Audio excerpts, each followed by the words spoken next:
कुरान करीम की एक आयत मुबारका आप हज़रात के सामने तिलावत की है,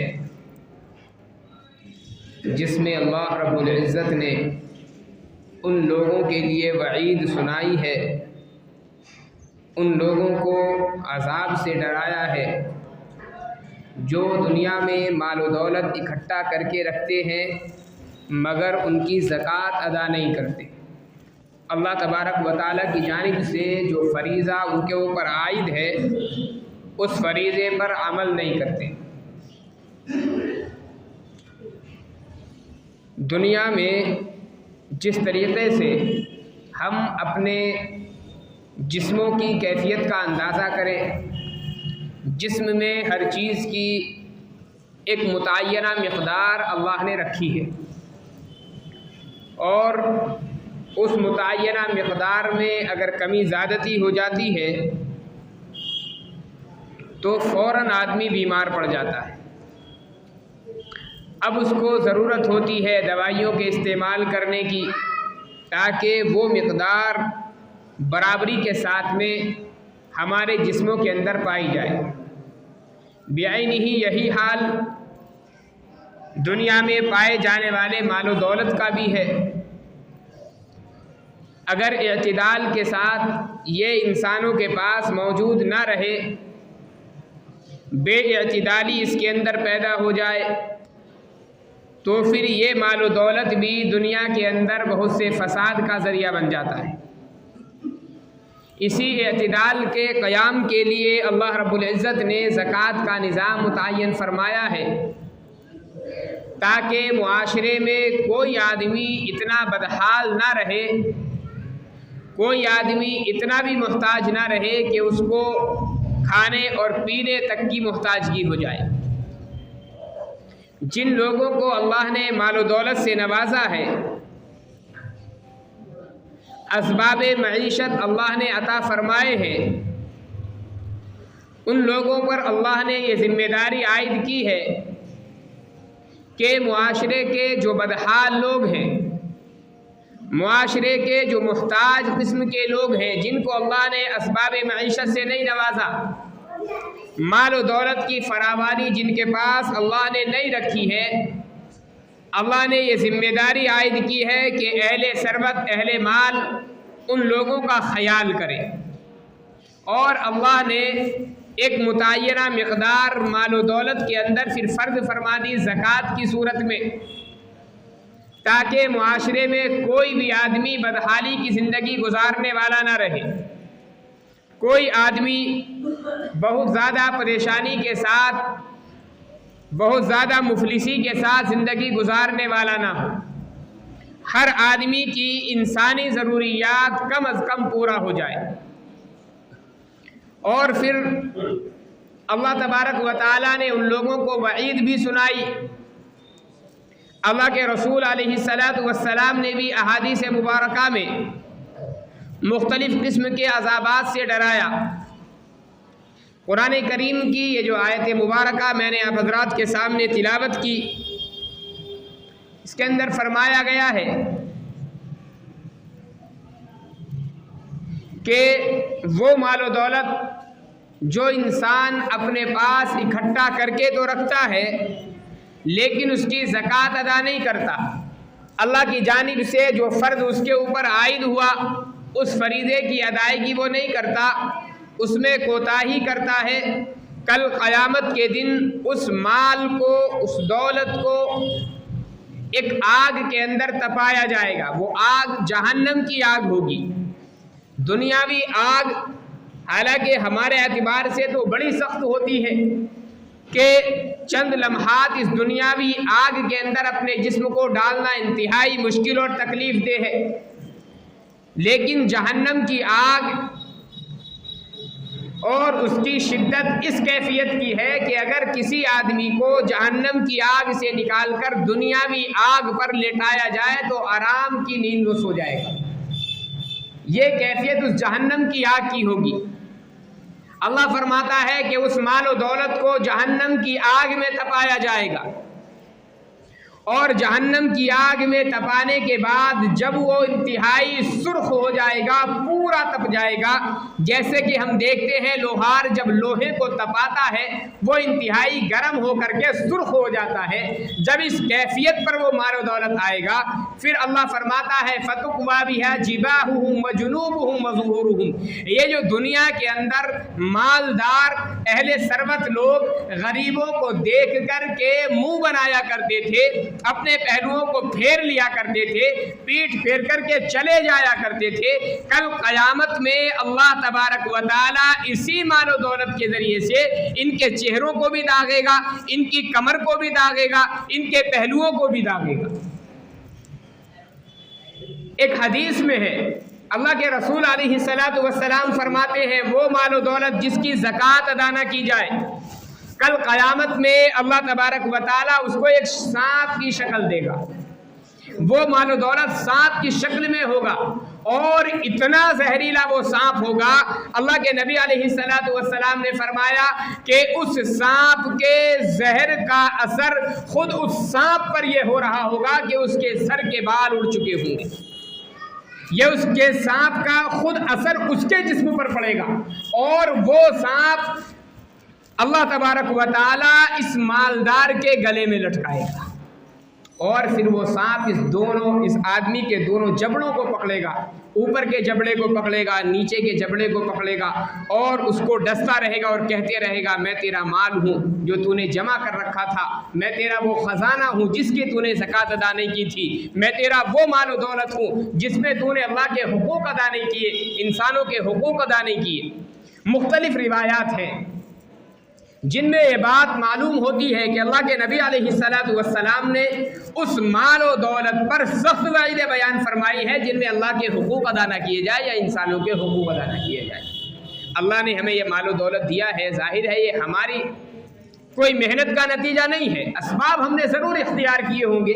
कोई दुकान खोल करके बैठा है, कोई कारोबार लेकर के बैठा है, कोई मजदूरी कर रहा है, तो असबाब हमारी तरफ से ज़रूर इख्तियार किए गए हैं, लेकिन मालो दौलत की फरावानी ये हमारे इख्तियार से नहीं है या हमारी मेहनतों का नतीजा नहीं है, हमारे हुनर का नतीजा नहीं है। अगर हमारे हुनर का नतीजा होती तो हमारे जैसे कारोबार करने वाले मार्केट में हजारों लोग बैठे और आप अंदाजा करें बहुत से लोग वो हैं जो हुनर में हमसे ज्यादा तेज तर्रार है। अल्लाह ने हमसे ज्यादा अकल से नवाजा है, अल्लाह ने हमसे ज्यादा कारीगरी उनको अता फरमाई है, लेकिन मालो दौलत में वो हमसे पीछे है। हमारा कारोबार अच्छा चल रहा होता है, उनका कारोबार अच्छा नहीं चलता, हालांकि महारत उनको ज्यादा होती है। तो अगर ये हमारी अकल का नतीजा होता, हमारे हुनर का नतीजा होता, हमारा कस्ब होता, तो फिर हम तो उनसे पीछे रहने चाहिए थे। एक रिक्शा चलाने वाला सुबह से लेकर के शाम तक मेहनत करता है, अपना खून पसीना एक कर देता है, तब कहीं जाकर के 500, 700, 1000 रुपए लेकर के आता है। एक ऑफिस में बैठने वाला बंदा कुछ नहीं करता, ठंडी हवा में बैठता है, कई हजार रोजाना की आमदनी होती। तो मालूम ये हुआ कि मालो दौलत की फरावानी ये हमारी मेहनतों का भी नतीजा नहीं, वरना तो मजदूरी करने वाले सब के सब मालदार होते और ऐश व इशरत से कमाने वाले सब के सब गरीब हो जाते। लेकिन अल्लाह ने ऐसा भी नहीं किया। ये खालिस अल्लाह की अता है, अल्लाह जिसको चाहता है अता कर देता है, जिससे चाहता है रोक लेता है, जिसको चाहता है बहुत ज़्यादा दे देता है, जिसको चाहता है इत्मीनान के साथ देता है। ये अल्लाह की खालिस अता है, हमारा इसमें कोई दखल नहीं। फिरौन ने ये हज़रत मूसा अलैहिस्सलातु वस्सलाम ने जब कारून से कहा था भाई अल्लाह ने तुम्हें जो मालो दौलत दिया है इसमें अल्लाह के जो हुकूक हैं वो अदा किया करो, और आम इंसानों के अल्लाह ने जो हक अदा रखे हैं वो हक दिया करो। तो उस वक्त कारून का जो जवाब था, हम में से बहुत सारे लोगों के दिमाग में वो जवाब होता है। कारून ने कहा था तुम किस अल्लाह की बात कर रहे हो, कारोबार मैं लेकर के बैठा हूँ, मेहनत मैंने की है, पैसा मैंने लगाया है, पूरा दिन दुकान पर मैं लगाता हूँ, तो अल्लाह का इसमें कहाँ से दखल आ गया। क़ाला इन्नमा ऊतीतुहु अला इल्मिन इंदी, कारून ने कहा कि मुझे जो हुनर दिया गया है, मुझे जो इल्म दिया गया है, मुझे जो जहानत दी गई है, तो मैंने तो ये माल और दौलत अपने हुनर की बिना पर इकट्ठा किया, अल्लाह ने कहां से दे दिया। हम में से भी बहुत सारे लोगों के दिमागों में ये बात चल रही होती, लेकिन वो चूंकि सवाल करने वाले अल्लाह के नबी थे, और जाहिर है कि अगर अल्लाह के नबी के सामने इस तरह की बातें की जाए तो अल्लाह को पसंद नहीं आती। अल्लाह ने फरमाया कारून से, अच्छा तेरा हुनर है तो अब संभाल इसको अपने हुनर के साथ। अल्लाह ने ज़मीन को हुक्म दिया, सारा खजाना ज़मीन के अंदर धंसना शुरू हो गया। अल्लाह दिखलाना चाहता था अगर तेरा हुनर तुझको दौलत इकट्ठा करने पर उभार सकता है, दौलत इकट्ठा करना तेरे हुनर का कमाल है, तो इसको अपने हुनर से बचा करके दिखा। वो एक रत्ती अपने हुनर से उस दौलत को नहीं बचा पाया। हम में से कितने मेरे भाइयों कारोबार की दुश्वारियों से गुजरते होंगे, कितने लोगों ने अपना उरूज व ज़वाल देखा होगा। सुबह को मालदार है, शाम होते होते बिल्कुल फकीर, शाम को फकीर है, सुबह होते होते अल्लाह ने मालदार बना दिया। कितने लोग हैं। मैं तकरीबन कई साल पहले की बात है, 18 या 19 साल हो गए, खुद मेरा चश्मदीद वाक़या है। दिल्ली के अंदर था, रमज़ानुल मुबारक में कलाम पाक सुना रहा था। बिजनौर के मेरे एक मुताल्लिक थे, लेदर फैक्ट्री उनकी चलती थी, और जिस फैक्ट्री में मैं था तकरीबन 200 वर्कर उनके वहाँ पर काम करते थे, 200 मशीनें लगी हुई थी। लोगों ने बताया एक फैक्ट्री इनकी और है। आप यकीन जानिए, रमज़ानुल मुबारक का महीना था जब मैं वहाँ से रुखसत हुआ, तकरीबन 21 या 22 रमज़ान शायद रहा होगा। इतने दिनों के अंदर दोनों फैक्ट्रियाँ उनकी बिक चुकी थी। और ख़रीदने वाला कौन था? हम रोज़ाना जाते थे शाम के वक्त में, इफ्तार के बाद में। एक वहाँ के रहने वाले थे, वो बेचारे बड़े मोहब्बत करते थे, लेकर के जाते थे। वहाँ की चाय बड़ी मशहूर थी, एक पंडित जी थे, वो चाय बेचा करते थे। रोज़ाना उनके जाकर के चाय पीते थे। एक फैक्ट्री को ख़रीदने वाला वो पंडित था जो रोज़ाना ठेला लगा करके चाय बेचा करता था। और ये उरूज व ज़वाल कोई एक वाक़या नहीं है। आप अपने गर्दोपेश में कितने वाक़यात ऐसे देखेंगे कि वो आदमी जो करोड़ों का मालिक है, चंद दिनों के बाद में बिल्कुल रोड पर आकर के खड़ा हो जाता है, एक एक पाई का वो मोहताज हो जाता है। तो अगर ये दौलत मेरे भाइयों हमारे हुनर का नतीजा होती तो हम तो हमेशा से मालदार थे, तो मालदारी चले आ रहे होते। बादशाह की औलादे क़यामत तक बादशाही करती होती और गरीब हमेशा गरीब रह जाता। लेकिन अल्लाह का ये निज़ाम नहीं है। अल्लाह ने माल दौलत के ख़जाने अपने कब्ज़े में रखे। इसलिए मेरे भाइयों, जिन लोगों के पास में पैसा है वो अल्लाह के हुकूक को अदा करने की हर हाल में कोशिश करें। कितना पैसा? हम लोग जानते हैं कि ज़कात जो है कितने पैसे पर फ़र्ज़ होती है। बड़ी मशहूर सा मसला है, 52.5 तोला चांदी हो या 7.5 तोला सोना हो, या इतनी मालियत की कोई भी चीज़ हमारे पास मौजूद हो जो तिजारत के कबील से हो, हमारी ज़रूरियात की ना। कोई मकान हमने ख़रीद रखा है, कोई प्लाट हमारे पास है, कोई तिजारत का सामान है, दुकान में हमारे सामान भरा हुआ है, ये सारी चीज़ें लगा करके अगर इतनी मालियत को हमारा पैसा पहुँच जाता है तो ज़कात फ़र्ज़ हो जाती है, और उसको अदा करना हर हाल में ज़रूरी होता है। हमारे यहाँ ज़कात के ताल्लुक से एक कोताही और है कि हम लोग कभी ये हिसाब ही नहीं लगाते कि ज़कात किन अय्याम में हमारे ऊपर फ़र्ज़ हुई।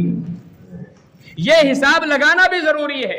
अब मिसाल के तौर पर रमज़ानुल मुबारक का महीना आ गया है, हम लोग एक दिन हिसाब लगा करके नहीं रखते हैं कि फ़ला दिन हमें हिसाब लगाना है ज़कात का। हालांकि ये ज़रूरी चीज़ है, एक दिन मुतय्यन करें। अगर पहले से मुतय्यन नहीं था तो अब मुतय्यन करें, रमज़ान हो चाहे गैर रमज़ान हो, लेकिन एक दिन मुतय्यन होना चाहिए और उस दिन अपने तमाम माल और दौलत का हिसाब लगा करके रखें और फिर ज़कात उसी एतबार से अदा करें। ज़कात में दो चीज़ें और जहन में रखें। ज़कात की अदायगी के लिए बहुत सारी शराइत हैं, जिनमें से एक शर्त है नियत का होना। एक शर्त है नियत का होना। नियत के होने के दो मतलब होते हैं, या तो जिस वक्त आप पैसा दे रहे हैं किसी गरीब को, किसी मुहताज को या किसी इदारे को, उस वक्त आप ज़कात की नियत करें कि मैं जो पैसा दे रहा हूं ज़कात में दे रहा हूं। या एक दिन जैसे कि मैंने बताया आपने मुतय्यन कर लिया, आपको ये मालूम हो गया कि मिसाल के तौर पर 10,000 की मेरे ऊपर ज़कात है, तो उसी वक्त आप ज़कात की नियत से पैसे निकाल करके एक तरफ रख दें। अब उन पैसों में से जब आप पैसा अदा करोगे तो आपको बार बार नियत करने की ज़रूरत नहीं होगी कि ज़कात की मैं नियत कर रहा हूँ। अगर हमने इस तरीके से नहीं किया, लाखों रुपए हम उड़ाते रहे, ज़कात अदा नहीं होगी। आमतौर पर हम लोग करते क्या है, बहुत सारे लोग, कोई मांगने वाला आया, जेब से निकाल करके पैसा दे दिया, कोई नियत नहीं, ना ज़कात की नियत, ना सदक़े की नियत, ना फितरे की नियत, ना खैरात की नियत, कोई नियत हमारी नहीं होती है। अब बाद में जाकर के हम लोग सोचते हैं यार 500 रुपये दे दिए मैंने, 700 की ज़कात बन रही थी, लाओ वो 500 ज़कात में लगा देता हूँ, अब ज़कात अदा नहीं होगी। इसलिए जिस वक्त आप ज़कात दे रहे हो, या तो उस वक्त ज़कात की नियत कर लें, या पैसा एक तरफ निकाल करके ज़कात की नियत से एक मरतबा रख लीजिए और फिर उसमें से देते रहिए, तो ज़कात की नियत की बार बार ज़रूरत नहीं होगी। एक चीज़ मैंने और बताई थी कि ज़कात में जहाँ एक चीज़ ये ज़रूरी है नियत करना, वहाँ पर एक शर्त और होती है कि मुस्तहिक को आप ज़कात पहुँचाएँ। गैर मुस्तहिक के पास आपकी ज़कात पहुँच रही है तो ज़कात अदा नहीं होगी। इस सिलसिले में पूरी तहकीक, आपका कोई पड़ोसी है आपकी नज़रों में, आपका कोई रिश्तेदार है, आपकी बहन है, फूफी है, खाला है, भांजा है, भांजी है, भतीजा है, भतीजी है, भाई है, ये सारे रिश्तेदार, अगर इनमें से कोई आपकी है नज़रों में है इस लायक कि वो ज़कात का मुस्तहिक है, ज़कात उस पर लग सकती है, आप उसको ज़कात दीजिए।